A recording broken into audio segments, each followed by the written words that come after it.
లోకంలో కొన్ని విషయాలు మానవుల చేత లేకపోతే మానవుల్లో మేధావులుగా పరిగణింపబడినటువంటి వారి చేత అద్భుతంగా ప్రకటింపబడుతున్నాయి.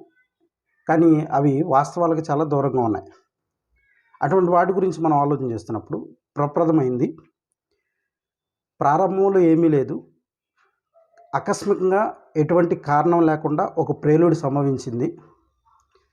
ఆ ప్రేలుడు సంభవించినటువంటి కారణాన్ని బట్టి యావత్తు ఈరోజు ఉనికిలో ఉన్నటువంటి సృష్టి అంతా కూడా సృజించబడింది అనేటువంటి ఒక అద్భుత కథను లోకంలో ప్రచురించారు. అది నేటికి కూడా ఆ విధంగా ఉనికి కలిగి కొనసాగుతుంది. దీన్ని మీరు నమ్ముతున్నారా? నేనైతే నమ్మట్లా. రెండో విషయాన్ని మనం గుర్తిస్తున్నప్పుడు ఏదో ఒక సమయంలో యాదృచ్ఛికంగా కొన్ని రసాయనాలు కలిసి తేలాయి. ఎప్పుడైతే ఈ కొన్ని రకాలైనటువంటి రసాయనాలు కలిసాయో అప్పుడు ఆకస్మికంగా ఎలక్ట్రిక్ షాక్ లాంటి ఒక పవర్ జనరేట్ అయింది. ఆ పవర్ జనరేట్ అవ్వడం ద్వారా మానవులకు జీవం వచ్చింది. ఇది అద్భుత రీతిగా ప్రకటింపబడుతున్నటువంటి రెండో అంశం. దీన్ని మీరు నమ్ముతున్నారా? నేనైతే నమ్మట్ల. మూడవది, ఎక్కడో మనుషులు కానటువంటి ఇద్దరు తల్లులు ఒకే స్థలంలో ఒకే సమయానికి ఇద్దరు బిడ్డలకు జన్మనిచ్చారు. వారిలో ఒక బిడ్డ ఆడబిడ్డ, రెండవది మగబిడ్డ. ఆ ఇద్దరు బిడ్డల నుండి యావత్తు మానవలోకం అనేటువంటిది ఉనికిలోకి వచ్చింది, అభివృద్ధి చెందింది. ఇది అద్భుతంగా ప్రకటింపబడుతున్నటువంటి మూడో అంశం. దీన్ని మీరు నమ్ముతున్నారా? నేనైతే నమ్మట్ల. నాలుగో అంశం గురించి మనం ఆలోచన చేస్తున్నప్పుడు, ఎవరైతే ప్రప్రథమైనటువంటి మానవులు జన్మనిచ్చారో వారిలో మొదటి తరంలో ఉన్నటువంటి వారసులుగా ఉన్నటువంటి వారిలో ఒకడు ఉన్నతమైనటువంటి జ్ఞానంతో పుట్టాడు. జ్ఞానం అంటే ఏంటంటే మంచి చెడ్డలు కలిగినటువంటి తెలివి. అతడు ఆకస్మికంగా నైతికతకు సంబంధించినటువంటి నిర్ణయాలు తీసుకుంటాం ప్రారంభించాడు. వితౌట్ ఎనీ రీజన్, ఏ కారణం లేకుండా అతడు నైతికతకు సంబంధించిన నిర్ణయాలు తీసుకోవడం ప్రారంభించాడు. ఆ ఒక్క కారణాన్ని బట్టి ఈరోజు మనుషులు నైతికతను కలిగి ఉండడం, లేకపోతే ఈ విధమైనటువంటి మంచి చెడ్ల తెలివిని కలిగి ఉండటం అనేటువంటిది సంప్రాప్తమైంది, అతని నుండి మనకు వచ్చింది అనేటువంటి విషయంలో ఒక ఉన్నతమైనటువంటి స్టోరీ లోకంలో ప్రకటింపబడుతుంది. దీన్ని మీరు నమ్ముతున్నారా? నేనైతే నమ్మట్లేదు.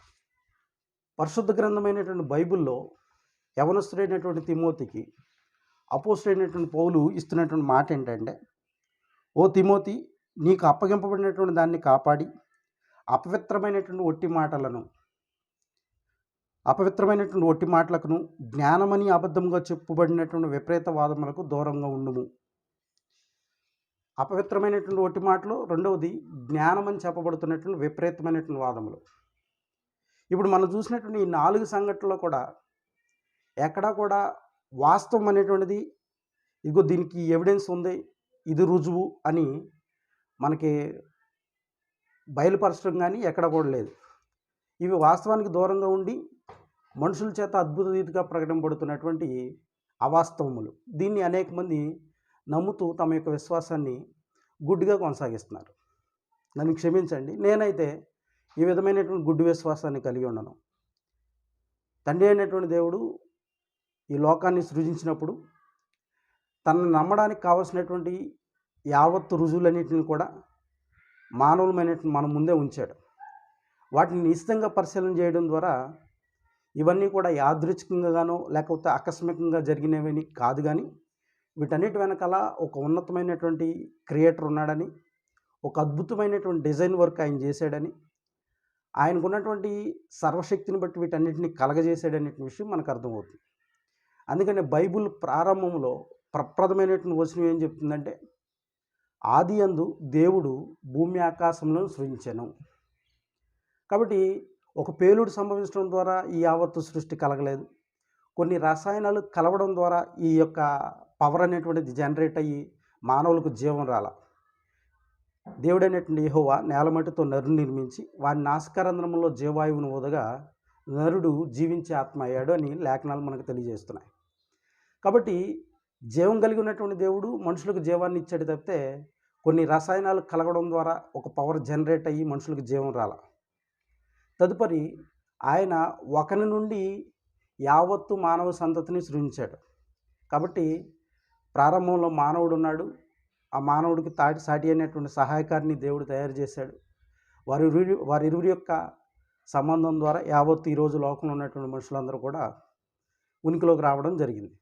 కాబట్టి మన విశ్వాసం ఏదైతే ఉందో అది రుజువులను పరిశీలన చేసి మనం ఆ విశ్వాసాన్ని కట్టుకుంటే అప్పుడు ఆధ్యాత్మికమైనటువంటి విషయంలో ఉన్నతులుగా పరిగణింపబడతాం. లేదు, తాత ముత్తాతలు లేకపోతే లోకంలో ఏదో ఒక నానుడు ఉంది, లేకపోతే ఎవరో ఏది క్రియేట్ చేసి వాడి స్వలాభం కోసం దాన్ని పరిగణలోకి తీసుకొస్తే దాన్ని మనం నమ్మడం ద్వారా మన విశ్వాస జీవితము అంత ఆశించినటువంటి స్థాయిలో ముందుకు వెళ్ళదు. చివరికి నిజదేవుడిని, ఆ యొక్క నిజదేవుడు సంకల్పించిన సంకల్పాన్ని ఎరక్కనే ఈ లోకంలో మనం జీవితాన్ని ముగిస్తాం. ఆ తదుపరి అవిశ్వాసులకును అవిధేయులకును తను ఎరగనటువంటి వారికి, సువార్త లోబడినటువంటి వారికి దేవుడు ఏదైతే నిశ్చయించాడో ఆ నిత్య నరకాన్ని మనం పొందుకోవడానికి అవకాశం. కాబట్టి మన విశ్వాసం గుడ్డిగా ఉండకుండా ఏవైతే రుజువులతో ప్రకటింపబడుతుందో ఆ యొక్క దేవుని చిత్తాన్ని మనం గుర్తించడానికి ప్రయత్నం చేద్దాం.